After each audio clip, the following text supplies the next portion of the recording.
नंदगांव का एक मोर प्रतिदिन भगवान श्री कृष्ण को रिझाने की कोशिश करता था। वह रोज अपने मधुर स्वर में कृष्ण कृष्ण पुकारता था। हर सुबह से लेकर शाम तक वह पेड़ की शाखाओं पर बैठकर श्री कृष्ण का नाम गाता, लेकिन उसकी पुकार पर भगवान श्री कृष्ण ने कोई ध्यान नहीं दिया। मोर के दिल में निराशा छा गई। उसे यह समझ में नहीं आ रहा था कि उसकी इतनी भक्ति और प्रेम के बावजूद श्री कृष्ण उसकी ओर ध्यान क्यों नहीं दे रहे। एक दिन एक मैना मोर के पास आई। उसने मोर को दुखी और रोते हुए देखा। मैना ने उससे पूछा, तुम क्यों रो रहे हो भाई मोर? तुम्हारी आंखों में आंसू क्यों हैं?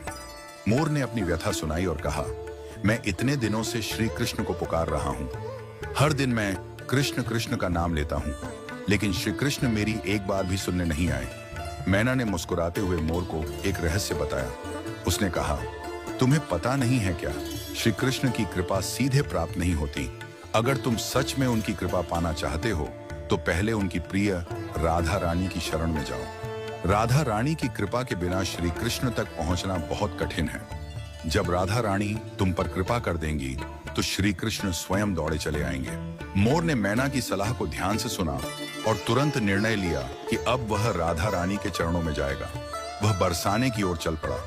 बरसाना, जहां राधा रानी का निवास स्थान है, वहां पहुंचकर मोर ने राधे राधे का नाम लेना शुरू किया। अब वह कृष्ण कृष्ण के बजाय राधे राधे का मधुर उच्चारण करने लगा। उसकी आवाज में अब पहले से अधिक प्रेम और समर्पण था।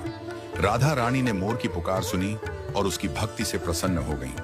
उन्होंने मोर को दर्शन दिया और कहा, वत्स, तुमने जो प्रेम और श्रद्धा से हमारा नाम लिया है, उससे मैं अत्यंत प्रसन्न हूं। अब जाओ और नंदगांव लौट जाओ। देखना, श्री कृष्ण स्वयं तुम्हारे पास दौड़े आएंगे। मोर को राधा रानी की कृपा का आशीर्वाद मिल गया था। उसका हृदय आनंद और भक्ति से भर गया। वह खुशी खुशी नंदगांव लौट आया और वहां जाकर पुनः गाना शुरू किया।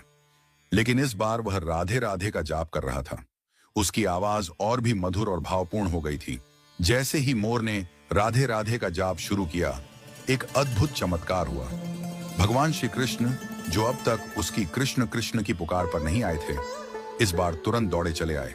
वह खुशी खुशी मोर के पास पहुंचे और उसे अपनी गोद में उठा लिया। श्री कृष्ण ने मोर से प्रेम पूर्वक कहा, अरे प्यारे मोर, आज तुमने वह नाम लिया है जो हमारे लिए सबसे प्रिय है। राधा का नाम सुनकर हम स्वयं को रोक नहीं सके और तुम्हारे पास दौड़े चले आए। राधा का नाम हमारे लिए सबसे पवित्र है। श्री कृष्ण ने मोर से आगे कहा, तुमने हमारे कानों में राधा का नाम गूंजाया है, इसलिए आज से हम तुम्हारे ऋणी हो गए हैं। अब से तुम्हारा पंख